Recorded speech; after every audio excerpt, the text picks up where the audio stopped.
പൊട്ടിച്ച് കളയാനുള്ളതാണ്. അപ്പോൾ നമ്മൾ ആ രീതിയിൽ ജസ്റ്റ് കുറച്ച് UV ഗം എടുത്ത് വെച്ചിട്ട് ഗം ഇട്ടിട്ട് നമുക്ക് ജസ്റ്റ് അതൊന്ന് ഡ്രൈ ആക്കി എടുക്കാം.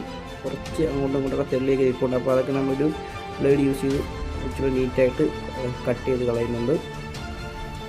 ഓക്കെ ഗൈസ്, അപ്പോൾ നമ്മൾ UV ഒക്കെ ഇട്ടിട്ട് ഓക്കെ അപ്പോൾ നോക്കി കാണാം കറക്റ്റ് ആ ഒരു കമ്പൗണ്ടിൻ്റെ മണ്ടയിൽ മാത്രം ജസ്റ്റ് കുറച്ച് UV ആക്കിയിട്ടുണ്ട്.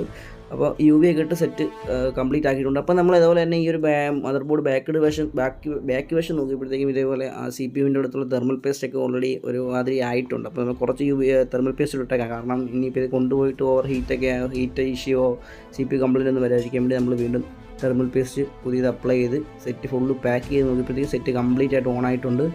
വേറെ ആദ്യം എൻ്റെ അടുത്ത് പറഞ്ഞത് ഫ്ലിക്കറിങ് ഇഷ്യൂ ഒക്കെ ഉണ്ടെന്നാണ് ഡിസ്പ്ലേക്ക്. അപ്പോൾ നമ്മളെ കിട്ടിയപ്പോൾ ബാക്ക് ലൈറ്റേ വരുന്നില്ലായിരുന്നു. അപ്പോൾ നമ്മൾ ഫുള്ള് കംപ്ലീറ്റ് റെഡിയാക്കി എടുത്തിട്ടുണ്ട്.